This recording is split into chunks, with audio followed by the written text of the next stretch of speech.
Started with this financial aid panel webinar presented by IASFAA and our community outreach team. My name is Eric Danielson with the Iowa College Access Network, and I'm going to be the moderator tonight with our financial aid experts that are on the panel. I'm going to have them, before I do a little housekeeping, actually introduce themselves on here. And I'm going to start with Crystal. Hi, my name is Crystal Crandall. I'm the Financial Aid Compliance Officer at Iowa Central Community College in Fort Dodge. And next, Rachel. Hi. Hi, I'm Rachel Mosier. I'm the Financial Aid Director at Luther College in Decorah, Iowa. And next up, Kristen. Hi, my name is Kristen, formerly Malloy, but I'm Kristen Pals. I am the Financial Aid Coordinator at Mercy College of Health Sciences in Des Moines, Iowa. Thanks, Kristen. And next up, Matthew. Hello, everyone. My name is Matthew Anderson. I am a Senior Financial Aid Advisor at the University of Iowa in Iowa City. And Tristan. Good evening, everyone. My name is Tristan Lynn. I work for the Iowa Department of Education's Bureau of Iowa College Aid, and I'm a financial aid program specialist. Again, thank you all to our panelists for being able to be here and provide their knowledge tonight on some of the subjects that we're going to be talking about with financial aid. What we're going to do is go through some questions that we've prepared ahead of time to start the conversation and go with you on some different subject areas. But we want to get you involved as well. For those of you that are able to attend this live, we want to see questions from you. And if you've got any questions, we want to utilize the chat box tonight just to have a practice session right now and using the chat box. For those that are in attendance, would you mind putting in the city that you're in here in the state? Go ahead and just put in the city where you're located right now within the chat box. Just curious on where some of our folks are from. We've got North Liberty and Coralville, Clive, excellent, Bettendorf on there. Anyone else where you're from? Another from North Liberty, Des Moines. There's some names I know. Cedar Falls, excellent. LeClaire, all right. Oskaloosa, there's Madison, all right. And anyone else where you might be from? Just curious to see. We've got quite a bit of the state covered there. So, well, again, if you have questions, please let us know through the chat box, and we'll try to answer those questions for you. But we do have some that are already prepared as we're going through this conversation with you. Whether again, well, I should mention we've also kind of might have a variety of people. There could be some admissions folks. I know there is school counselors, financial aid folks, and students and families as well. We wanted to invite everyone that is in there. So absolutely. And somebody did have a question. Are participants muted? Yes, we're not going to have any of the participants or attendees speak. We just want to, if you've got any questions, to ask that through the chat box, and we'll be monitoring that, and then can allow our financial aid panelists to answer any of the questions that you might have. All right. Well, to begin the process here, or going through some of the subject areas, the first thing that we're going to talk about is a little bit about the process. Some folks and families that might be in attendance may already be at this stage or beyond, but others, if you are a family who hasn't been through this before or still needs to complete it even this year, if you're a senior family, we wanted to give you a little bit of an idea on how that works. So first question that I'm going to throw out is going to be to Crystal. Crystal, what is the FAFSA form? So the FAFSA form is the free application for federal student aid. It is a free application to fill out, so you should never have to pay anyone to help you fill that out. Your local office or ICANN should help with that.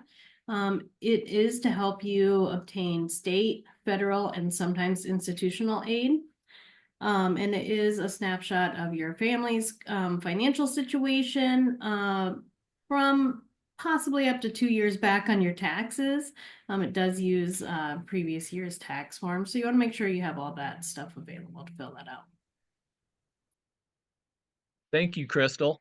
We've actually got a great question on here, which I think is going to lead into the next question that I was actually going to ask Matthew. Matthew, I was going to ask you, why should families fill this out? And one of our attendees actually asked, if you aren't planning to take out student loans, should you still fill out the FAFSA form? So I do think that that kind of leads into the next question that I'm going to give to you. Yeah, absolutely. So, if you're planning on filing the FAFSA, this is going to be something that's beneficial just because you are required, if you're taking out federal loans, you're required to file a FAFSA, and all that information is taken into factor, kind of taking a look at all of that information to see what kind of loans that are able to be offered to you at that point. And then it's going to be required for aid from the state of Iowa. Some examples there, obviously that Iowa tuition grant, Last Tyler Scholars, think along those lines. And then from there, it might be required based on the institution that you're applying to. I know us at Iowa, we have a few scholarships and grants that require you to file the FAFSA just because it takes a look at what your need is and things along those lines. So I always suggest to families, it's free, it's worth it, just because it is beneficial to file that. Because again, if you're going to be taking out any sort of federal loan, you are going to need to file the FAFSA.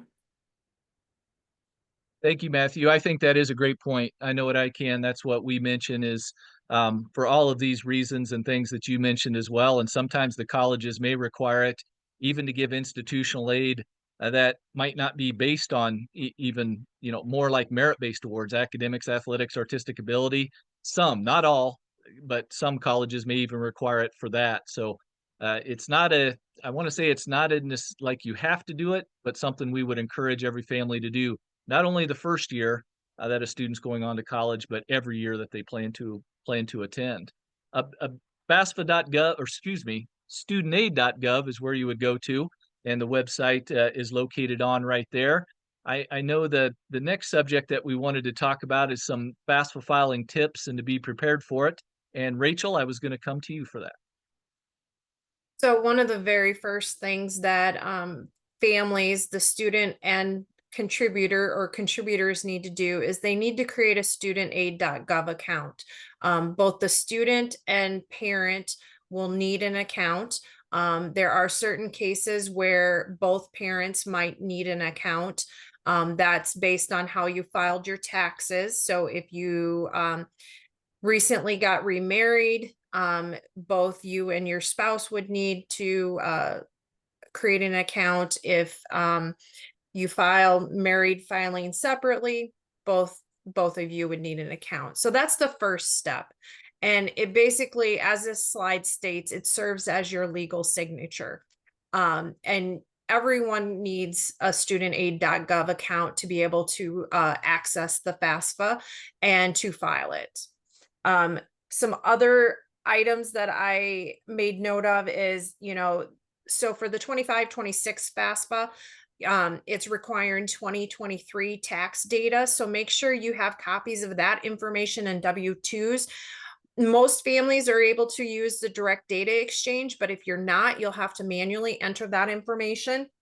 If you're currently receiving child support, you'll want to make sure you know what the amount for the last 12 months was, and also what your current balance of cash, savings, and checking accounts and investment net worth are. If you own a farm or a business, you'll also need to know what the value of those are. With the investments, you do not include any retirement accounts, and you do not include the net worth of your primary home. One of the things we always recommend is if you don't know how to answer a question, use the help text and the help articles that are actually embedded in the FAFSA form. There's a little question mark icon, and it will give you information on what exactly you're supposed to provide for that. And if you still have questions, reach out to your local financial aid office or ICANN with those. When the student is filling out the FAFSA and is including their contributor information, make sure that the contributor information is exactly how the contributor set up their student aid .gov account. Let's see. Just know that if you make a mistake, you can go in and make a correction. And if you're having errors with the FAFSA, we just recommend clearing your internet browser and the cache, trying a different browser. Those are all, you know, just little tips that we've learned throughout this last year. Rachel, there was a couple of questions. One, it asked, does the FAFSA pull a credit report? And that I know already Crystal had put no in there to the person that had asked it, but I just wanted to make sure everybody did know that it will not, the FAFSA will not pull a credit report. But there was another question. Somebody asked, we filed the FAFSA, but I'm curious if we have to submit or send it to our daughter's institution. So when you file the FAFSA, the student has to list the schools that they want that information sent to. So if your student is going to attend the University of Iowa, you want to make sure that the University of Iowa is listed on their FAFSA. And at any point, your student can go in and make corrections to add or delete schools. Thank you. That is, and up to 20 is what can be listed on there. Up to 20 colleges now is what can be listed on there. I know the next question that was on there, when do you recommend starting this process? And actually was going to get into that question next on here and really ask everyone this question to let the FAFSA for the last couple of years have been delayed in starting. But next year, for those that are going to be high school seniors next year, filling out the 26-27 FAFSA is going to start on October 1st, like it had normally should. Except for the last couple years with some major changes. But each college usually has a certain priority date when you would want to get that in, and whichever college has the earliest priority date of any that a student is looking at, that's when you would want to complete it. Crystal, when is your priority date at Iowa Central? Due to the FAFSA delay this year, we are May 1st, but next year we'll go back to March 1st for our priority date. Great. Rachel, when was Luther's this year, and then what will it be, do you think, next year, if you know that already? Yeah, so we kept our March 15th priority deadline for filing the FAFSA. Families are still welcome to file it after that point, and we'll process that information. But last year we moved it back, but we kept our deadline as March 15th for this year, and that's what it'll be for going forward. Kristen, for Mercy College of Health Sciences, when is your priority date? Mercy College of Health Sciences does not have a priority deadline for the FAFSA. We recommend families, especially Iowa resident families, get their FAFSA submitted by or before July 1st. So for example, this 2025-2026 academic year, you want that year's FAFSA done before this upcoming July 1st, 2025. That is because that is the state cutoff for grants, specifically the Iowa tuition grant. And Matthew, for the University of Iowa? Yeah, so for this upcoming year, this current year that we're in for FAFSA, our priority deadline was February 1st. And then for 2026-27, typically when we're on the October 1st release date, it's typically December 1st. It's really the biggest reason, just because a larger population is we have a lot of students to kind of file through and things along those lines, and taking a look at all this need-based information for scholarships and whatnot. Great. So just for that example, by going through asking, your 4 colleges and universities, if a student was looking at all 4 of those for next year, doing for the 26-27 year, when you would want to get the form in by would be December 1st, because that's the earliest priority date of any of these schools that had mentioned that. It's first come, first serve for that campus-based or institutional money. So students first in line for that are going to be the ones that get that aid. So do want to encourage you to do that. It really depends on the schools, but it will begin on October 1st. And since it's going to be asking about 2024 tax information, should be no problem in getting those in by any priority dates. There was a question about did both married parents, do they both need to create an account on the FAFSA form? Rachel, I know you'd kind of answered that within there, but can you go a little more into that with the FSA ID?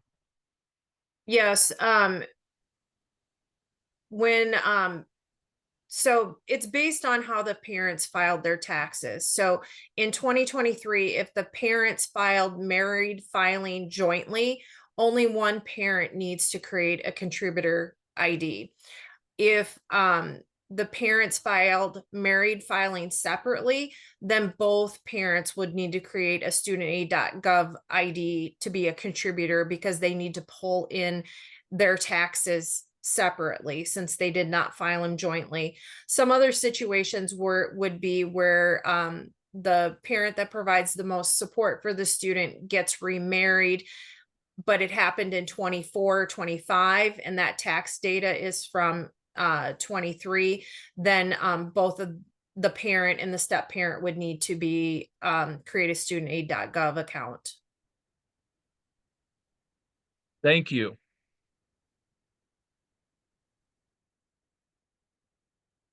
Next, we want to get into some topics about after filling out the FAFSA form, when you've already got it completed, what could come next. And one of those processes is called verification.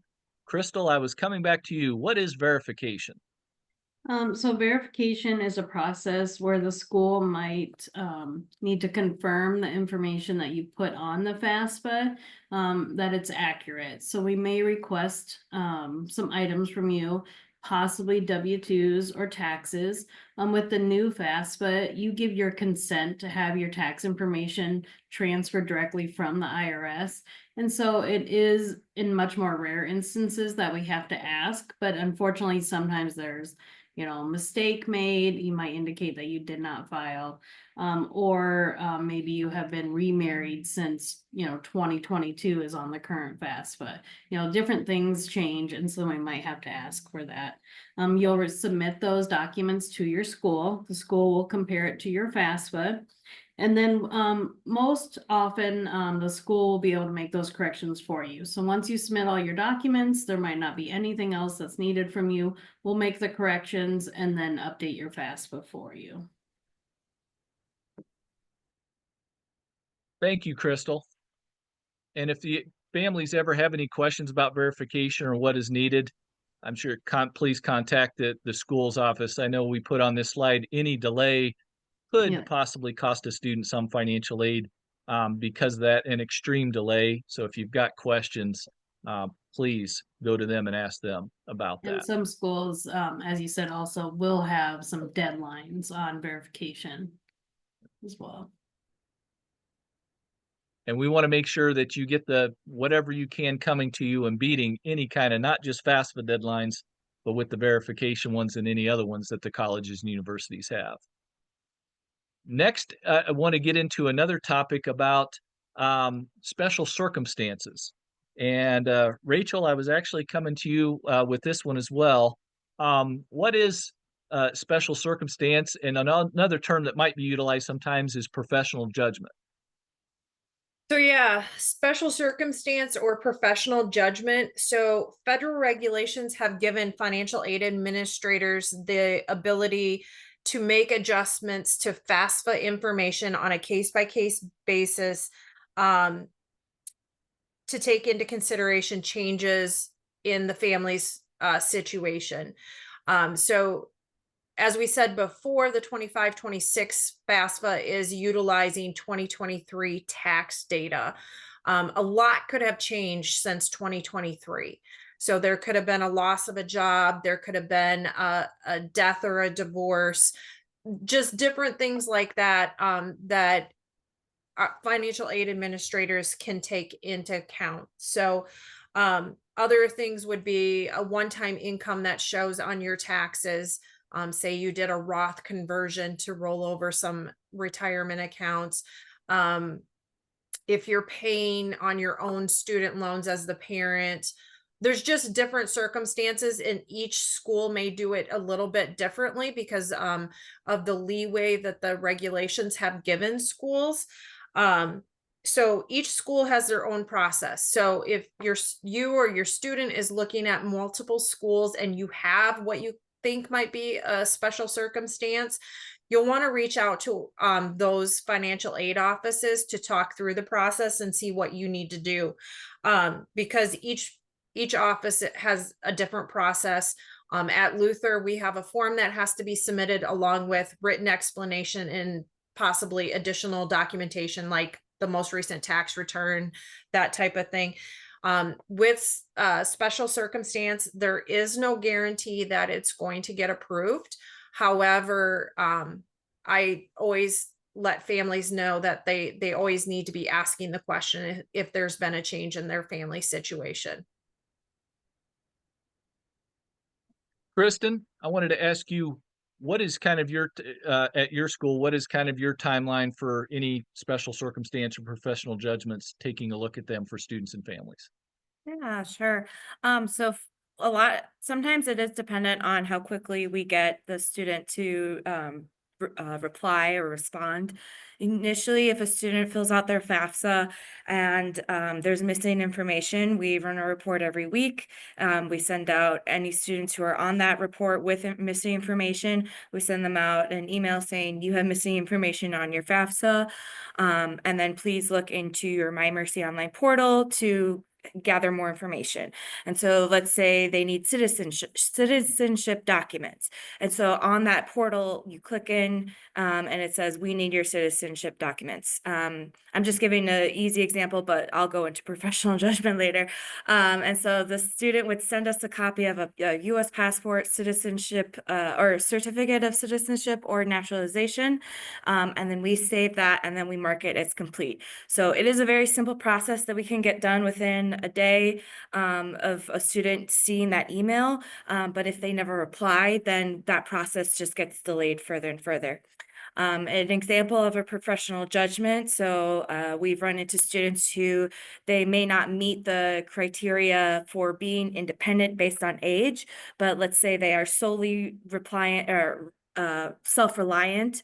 There may have been situations of abuse in the home, and so they are estranged from their parents. I've seen that situation where the student will give us all documentation that they can to provide specifically on the question that this year and last year's FAFSA has, are you at risk or have you been considered a homeless youth? And so that professional judgment process, we will gather up all documents, and then if the student gets those documents to us right away, so proof that they had to receive income in order to pay their own bills, proof that they had to pay rent by themselves, proof that they had to take care of a sibling or something like that. Once they provide that and then a form that we also ask them to fill out, we will review that. And then our director, because we are a smaller school, we have about 800 to 900 students, that can take maybe a 24 to 48 hour process. And then we'll email the student saying, thank you for sending this to us. We've been able to approve your professional judgment and we've adjusted your aid as necessary. So again, a lot of it is dependent on communication with the student.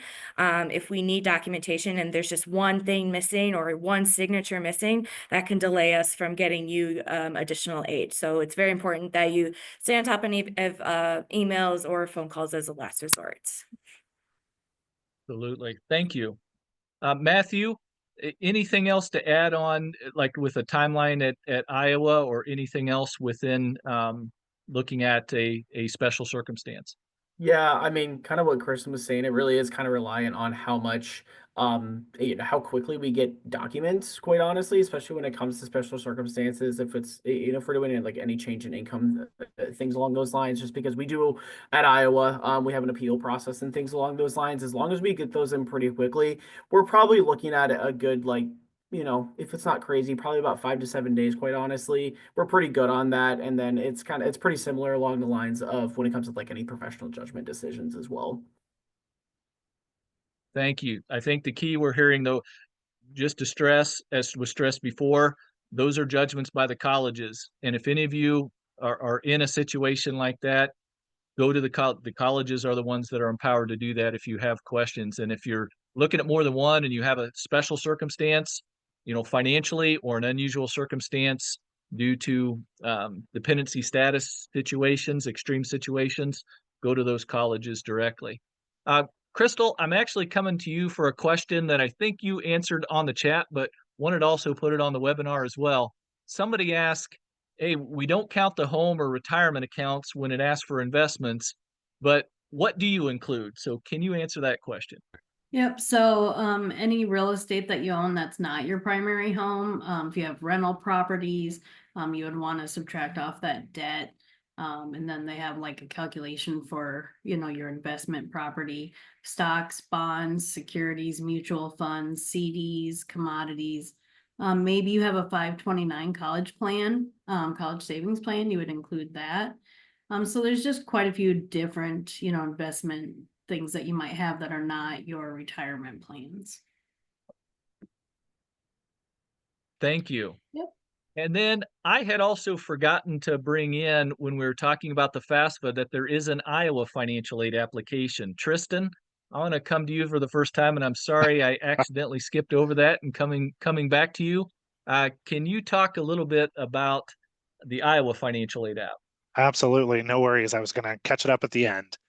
So once you're done completing the FAFSA, as long as you've answered that you're a resident of the state of Iowa, you will be prompted to complete the Iowa financial aid application, which is a requirement for a handful of our programs. Really, if you're a member of the National Guard, you are in foster care, or you're kind of finishing up a degree, those are the main reasons why you would need to complete that Iowa financial aid application.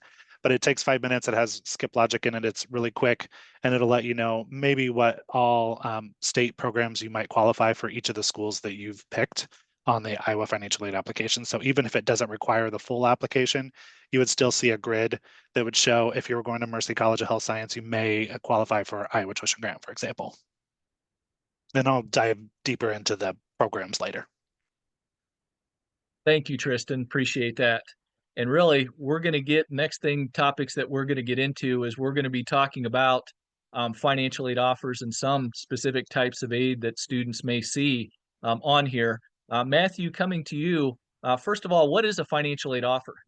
Yeah, so financial aid offers basically, kind of as it says on the slide, quite honestly, is that colleges are going to show what is going to be offered to you, whether if you filed your FAFSA, it's going to be any federal loans or any grant money, Pell Grant, SEOG, things along those lines. I know us at Iowa, we throw on like merit-based scholarships along those lines, some work study eligibility, things along those lines. So it's just really showing what we are able to offer to you at any institution, quite honestly. So it's going to kind of take a look at those. And typically what happens is, a brief example at Iowa for first year students that are attending, get a physical copy in the mail before they receive any communication about the offer, and then they also have a PDF version of it on like their MyUI portal as well. So there's then that's going to differ from school to school how you receive that information. So it's kind of good to have an idea of like when you're kind of taking a look at these schools, having an understanding of how you're going to receive these offers as well. So on top of any of the other, aid that's offered, it's also going to kind of have a breakdown of what tuition and fees, what the housing situations are, things along those lines, and then taking a look at like what other like cost of attendance factors that are in there. If that's like transportation, personal expenses, things along those lines. All of it is going to be on that offer just to take a look of okay, this is what the costs are going to be, and then from there, this is what your aid is going to be, and then after that, kind of what is left at that point. I just flipped on a slide, kind of forgot I had stuck this in just to give an example of what it might look like. Every college can be a little bit different. But Matthew, when does Iowa begin usually sending out their financial aid offers? Yeah, good question. So, so this year specifically, I know that we had sent out for our current for first year students that are hoping to be on campus next fall, was the very first week of March. And then typically I'm going to say probably it's going to be roughly around like January, end of January, beginning of February, when we're back on this normal cycle. Yeah. Kristen, same question to you. When do you normally begin sending out financial aid offers at Mercy? Normal, huh? Well, when I started 2 years ago, I think was my first year of awarding students. I remember this time in early March, or previously in early March, we were sending out award offers. last year with the delayed FAFSA, it was April, end of April, we were able to get a lot of them pushed out. This year, I don't know why, but we were delayed in getting our tuition numbers posted, and they've actually just been posted today. So we are prepping and getting those awards in our filing system on, just kind of churning them out. So I've been telling students within the next 30 to 60 days to keep an eye on their emails so that to let them know that their awards will be available to review. Thank you. Rachel, when does Luther start sending those, have this year sending their financial aid offers out? So this year, because there was a little bit of a delay, we did not start sending out until early February. In a normal year, we generally like to start sending out the aid offers a week or two before Thanksgiving. And then we'll continually send them out as we receive information and acceptances. Our students are going to receive a actual packet in the mail, and also they're going to get an email that they can view their information on their application portal. So they'll be able to have it in hand and then also view it electronically. And then any revisions that may happen to their financial aid offer are strictly in their application portal. So, Crystal, at Iowa Central, when do you begin sending out financial aid offers? So with us being a community college, we are usually a little bit later and kind of let all the universities get going first. So we usually do them in March or so, and we send out estimated award letters or offer letters, and we'll probably send those next year a little bit earlier, so January, February, and then we send the actual offer letter electronically, and that will go once enrollment opens next year in March. Thank you. I think this was by asking each of you, you notice that it's a little bit different for each one, and that's going to happen. So for students and families, we want you to know whatever colleges and universities you're looking at, whenever you fill out the FAFSA form, it could be at different times you get these financial aid offers. And if you don't receive one when you think you should have, contact that college. You might be missing some verification pieces or something else that they need before they can send the offer out to you. So ask each individual college what that's going to be. But just as we saw in here, there could be some that you get even before Thanksgiving, and others that'll happen later on in the spring for you too. Again, it's just going to vary from school to school. Now we wanted to get into, if you've got any questions, please again continue to put those in the chat box, but wanted to get into sources and programs. There's different sources and programs where money can come from, the federal, the state, the colleges themselves, and private resources. I was going to bring in Kristen right now just to talk about a couple of the federal aid resources that you wanted to share. Definitely. So my answer will kind of be skewed on the Mercy College answer. So we typically will offer, a large proportion of our students are actually Pell Grant eligible. Pell Grant is a federal grant. It's based on the SAI, or the Student Aid Index number.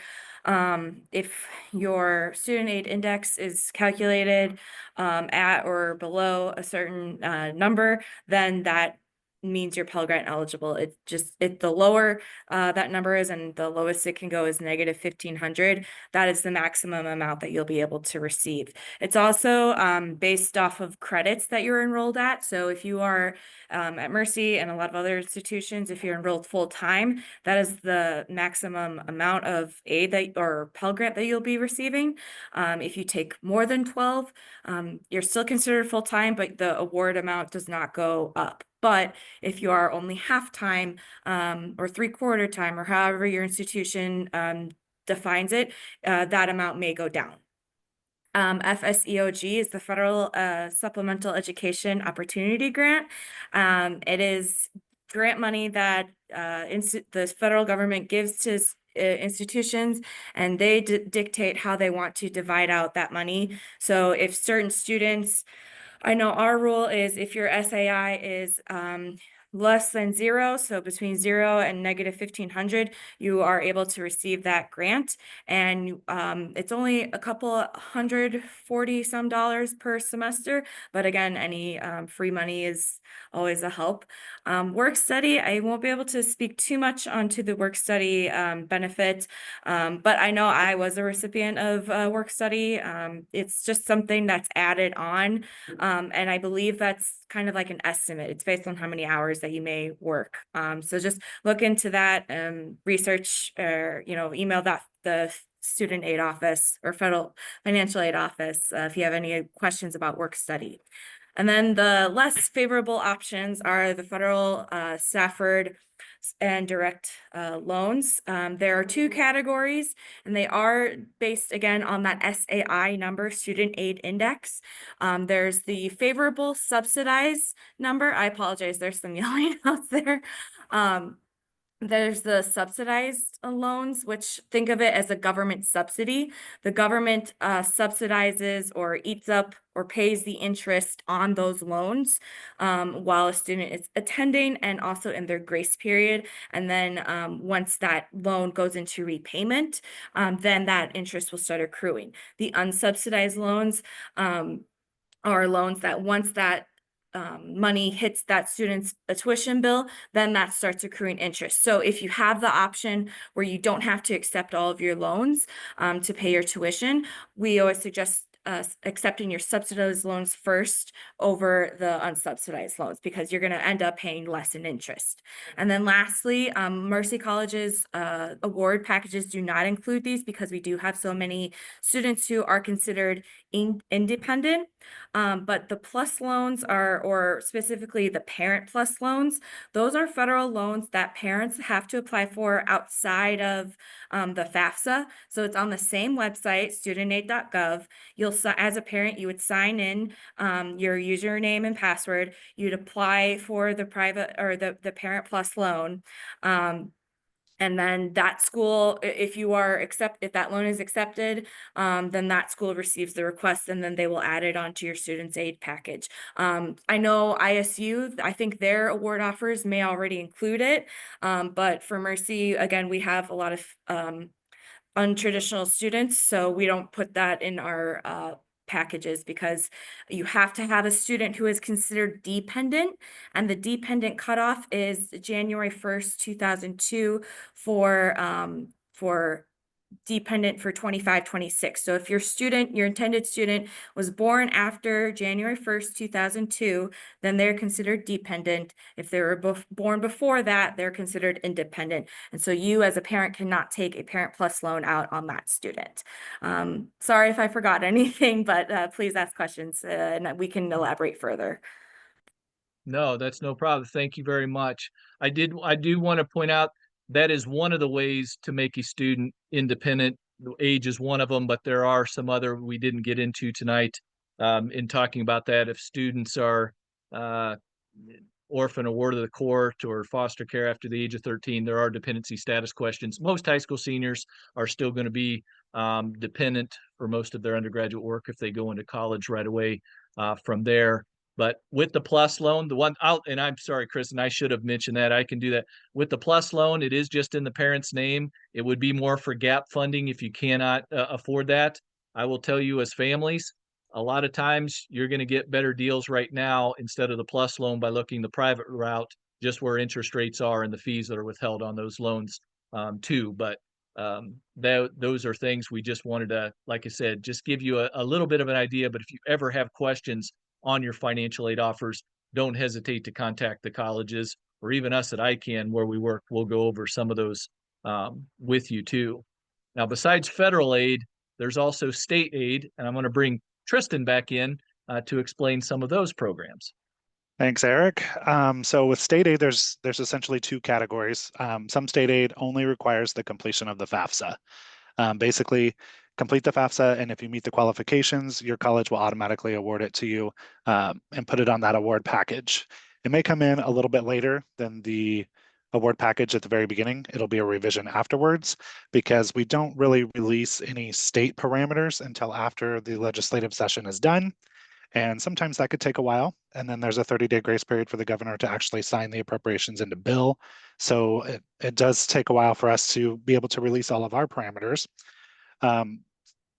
But to give you a list of programs that are only going to require the FAFSA, our largest program is the Iowa Tuition Grant Program. And then that is for students attending private institutions in the state of Iowa. Iowa Vocational Technical Tuition Grant Program and KIBI Grant Program. Those are for students attending community colleges, and they're in in a career and technical education field, sometimes high demand, sometimes not. Gear Up Iowa Scholarship is a scholarship for students who've participated in the Gear Up program. Those are students that started in the 7th grade, and we work with them all the way through sophomores in high school. Currently, our students are just now becoming freshmen, so it'll be a little while before we get that scholarship back. The Future Ready Iowa Last Dollar Scholarship only requires the completion of the FAFSA. That's a scholarship for students attending community colleges or some private colleges. It's really for students who are enrolled in an associate's degree or lower in a high demand field, something that the state of Iowa needs people to be employed in, and it does what it says. It covers the last dollar. So it will cover tuition at any community college. And if the tuition's already covered, it'll give you a minimum of $250. The Workforce Grant is one of our newer programs, and this is for students attending Regent universities who are in high demand fields in their bachelor's degree. I won't give you any details about how much the programs are or what the SAI requirements are because they aren't set for next year. And then if you're filling it out starting October for the 26-27 year, you're not going to hear anything about those until probably May or June of that year. Some institutions do go out with estimates. Specifically, the private schools typically go out with the Iowa Tuition Grant estimate. That is subject to change once we actually release our parameters. The other group of programs that we offer require both completion of the FAFSA and the Iowa Financial Aid application. The All Iowa Opportunity Scholarship, that has a deadline of March, or excuse me, it used to be March 1st, but now it's April 1st and it'll remain April 1st going forward. So if you're applying for the 25-26 year, there's still about 6 days that you can complete the FAFSA and the Iowa Financial Aid application. Recipients for the All Iowa Opportunity Scholarship, this can be paid at any college in the state of Iowa. Community college, private college, or Regent University. And priority goes to students who have aged out of the foster care system, students who participate in TRIO programs at various colleges throughout the state, any homeless youth, any youth that participate in an alternative program or an alternative high school program. And it also pays for the surviving children of first responders who have been killed in the line of duty. The Iowa National Guard Service Scholarship also requires both the FAFSA and the Iowa Financial Aid application. This is for members of our Air or Army National Guard. The Education Training Voucher Program is a federally funded program through HHS that pays for students who have aged out of the foster care system or within 30 days of turning 18. They were in the foster system. This gives them a little bit of money to help them afford college. And then the Future Ready Iowa Grant, not to be confused with the Future Ready Iowa Last Dollar Scholarship. This one pays for bachelor's degree programs as the Last Dollar Scholarship pays for associate degree programs. And this is a set amount. It doesn't pay last dollar, so it doesn't pay for full tuition. It just pays a couple $1,000s a year. So ultimately, once you complete your FAFSA, if you missed that step of completing the Iowa Financial Aid application, we do email all residents in the state of Iowa, letting them know that we received their FAFSA, and if they wanted to apply for any of these programs with the Iowa Financial Aid application, they certainly can do so. The Iowa Financial Aid application does have that skip logic that I was talking about earlier. So if you qualify for one of the programs that were on the first slide, it'll just show you a grid and it'll tell you, okay, if you're attending Mercy College of Health Science, you could potentially be eligible for Last Dollar Scholarship or Iowa Tuition Grant. Or if you're going to Iowa Central, it may say Last Dollar Scholarship, KIBI Grant, and Iowa Vocational Technical Tuition Grant. Those only require the FAFSA, and the school will determine if you're eligible once we give them those parameters. But if you qualify for one of these other programs, it will populate an application for you. So if you were, for example, a former foster youth or aged out of the foster care system, you're going to get an application for the All Iowa Opportunity Scholarship and an application for the Education Training Voucher. It all looks the same, but you'll have to submit once for the All Iowa Opportunity Scholarship and submit another application for the Education Training Voucher, but it's very smooth. So it's like you're clicking next, but you're actually clicking submit. and it will take you to the next application that you're eligible for. A lot of information in a little amount of time when it comes to state aid, but ultimately your college will know the answers for you generally in the summer before you start school. Thank you, Tristan. I think really all the subjects that we talk about tonight we're just tip of the iceberg within the financial aid realm that we're doing, but appreciate all the info. We wanted to put out a last second call for any questions that you might have. So if you've got any last questions, please put them in the chat box. Last thing we're going to do is actually just go around and give some, what I like to call, last words of wisdom from everyone. Kristen, I know that you have to go here soon on where you're at, so I'm actually going to start with you. Is there any last words of wisdom that you have with anything we covered, or maybe something we didn't within the financial aid realm? Yeah, definitely. Thank you so much for your consideration. So two things, Tristan reminded me of something about state aid, but really quickly, when it asks about dependency, and I'm sure Crystal receives these questions all the time working within community college student populations. You may have let's say your student is now, a lot of these parents on these call maybe have 18-year-olds, and that makes sense that they ask for parental information. But again, that cutoff age is essentially 24 years old. So let's say your student is now 21 years old. They haven't been living at home. Maybe we see a lot of students who are transitioning or to a different program or a different career choice. And so they may have done some undergraduate, some other school, and then they're like, no, I don't like that. And so they drop out, they live by themselves, and they start working, and then they figure out they want to go back to school. They may still be under that independent or dependent age, date of birth cutoff, or they haven't met the cutoff yet. So they may be like, why do I have to fill out my parents' information, or why do I need to include my parents' information? It's just the age dependency that the Department of Education set. And so even if you don't live with your parents, even if your parents do not claim you on their taxes as a dependent, it's different parameters. So I know it's unfortunate, but that's just going to be something that you would have to continue adding on if you're a parent who has a 22 or 23-year-old student. It doesn't obligate you to pay students your child's education. It's just, again, they ask for that to get a snapshot of the household financial situation. And then lastly, if you are considering changing your program, for us, a big one is students who are in our associates healthcare program. So for example, the associates of nursing, but then students may want to change to the bachelor's of nursing. But under the associates of nursing, they are eligible for the last dollar scholarship grant. If they switch to the bachelor's, then they're no longer eligible for that grant, and they lose their lifetime eligibility. So it's just something important that if you are thinking of switching a major, to talk to your financial aid office, as well as your professors and your student academic advisor. So thank you again so much for listening to us, and I hope you have a good rest of your evening. Thanks, Kristen. Appreciate it. Great advice. Make sure to ask questions. Absolutely. Make sure to have that. Rachel, I was going to come with you next with your last words of wisdom, but I'm actually going to also ask you a question too that was in the chat box. Somebody said that they edited the parental FAFSA information form. How long does it take to update? So Eric, I might need some help on this. So if the parent edited their portion, the student is also going to have to sign and submit that, correct? I believe they have to. That's a very good question. I think I did it, but I've never had to do it just for the parents this year.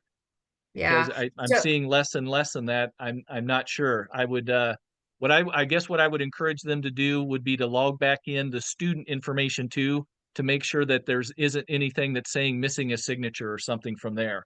Making sure that it still says in process, I believe is what the term would be now with that FAFSA form in doing. So I think that would double check just to make sure. Once it is all done, isn't it usually 1 to 3 days with updates, maybe 3 to 5 the most, just like a regular form? Yes. Yeah. So any updates that you do are going to depend on processing times of federal student aid. So early on, it may take 3 to 5 days, but right now we're seeing corrections made today that we're receiving the information the next day. Oh, great. And any last words of wisdom, Rachel? So yeah, just know that the financial aid offices at the schools that your student is looking at or going to go to, they're willing to help with any questions that you may have.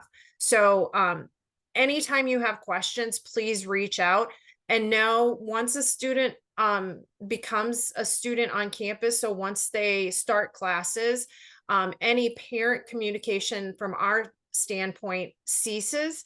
So make sure you're communicating with your student and asking questions to make sure everything's being taken care of.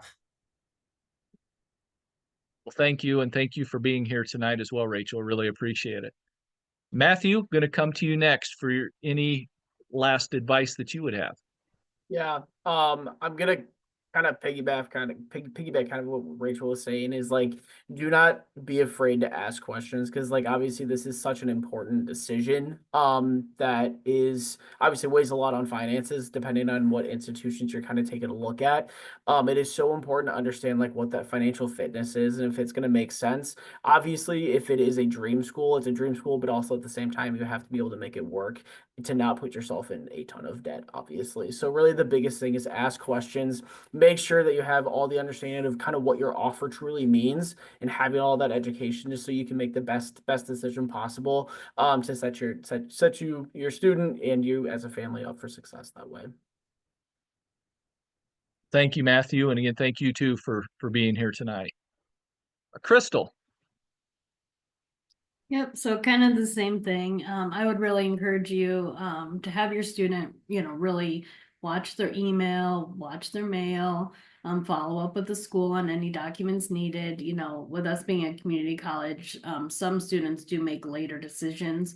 So the earlier the better. They might actually qualify for more aid or more priority aid. So just making sure that you're following up and getting things turned in, early as possible. And then always asking questions, we'll help you with anything that we can, even if you're not attending our school, we would help you if you're like, in our area or something. So yeah, thanks. Thank you, Crystal. Really appreciate it. Kristen, last words of advice that you would have. And I know in a former life, you used to work in a financial aid office too I as the director. did. So I did. So with IASFAA, there's almost 400 members of IASFAA. So that's 400 people that know this stuff in and out for the most part. So there's plenty of people out there to ask questions to. So that would be piggybacking off of everybody else. Ask questions. We don't know what questions you have until you ask us as financial aid professionals. So we're here to help as much as possible. We want you to be able to afford college. We want people to get that degree and better their lives. And that's what we're here for. We're here to help and get you as much money as possible. thank you. And thank you, Tristan, for providing the information you did tonight as well. I appreciate you being here. I'm going to say it doesn't look like we have any other questions that are going to be on there. My last bit of advice to you is ones that I normally give during and at the end of a financial aid program that we do in schools. And that is, I think the best way to ensure that a student gets the most financial aid coming to them is to beat any priority dates of colleges and universities that they're looking at. If you get that FAFSA form in and get it done by the earliest priority date of any colleges that you're going to look at, everything else is going to fall in line. Just like everybody else said, if something comes up, you ask a question on that, but you need to get that form in first to apply for the aid and to see what you can get and do it in a timely manner, beating those priority dates so that you don't miss out on any financial aid at all. So get it in, get that done. A lot of other things will fall into place or questions can be asked, but that's the key. And if you ever need any help in doing that, I know where I work at we can, and anyone and others of you, depending on your communities, may hold events at high schools or other community organizations there. But don't be afraid to reach out to get that help too, if you would need it in filling out that form. All right, I am just double checking now and I don't see any other questions. So I think I'm going to go ahead and we're going to end the webinar now as well. Appreciate everyone, whether you were attending live here on Tuesday, March 25th, or you're watching the recording of this program. We hope you got some good information from that, and good luck with wherever you're at, whether filling it out this year, next year, down the road, wherever it's at. As everybody said, please let us know if there's any questions that we can do. And we appreciate IASFAA and all the community outreach group here to allow us to be able to present this program to you. I see on my screen here, I've got community twice, don't I? Community outreach community. I did not recognize that until now, putting it together. So that is my fault. I am sorry. That is my fault. But you know what? If you didn't notice that, now you do. And we just wanted to keep you alive here during this program. So thank you very much. And again, we'll go ahead and end the webinar now.